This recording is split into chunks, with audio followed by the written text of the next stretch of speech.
Good evening friends, তোমরা সবাই কেমন আছো? আশা করি সবাই ভালো আছো। আজকে আমি দেখাবো দই বড়া। তা বিউলির ডালটা আমি প্রথমে 2 ঘন্টা ভিজিয়ে রেখে ওটাকে পেস্ট করে নিয়েছি।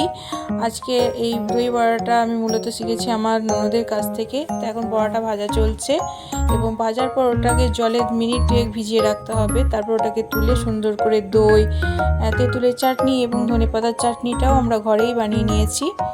তারপর এটা সুন্দর করে সাজাতে হবে।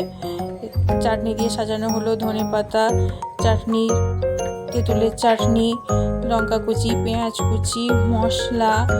আর মশলাটা হচ্ছে জিরে এবং শুকনো লঙ্কার একটা পেস্ট, তারপর ভুজিয়া।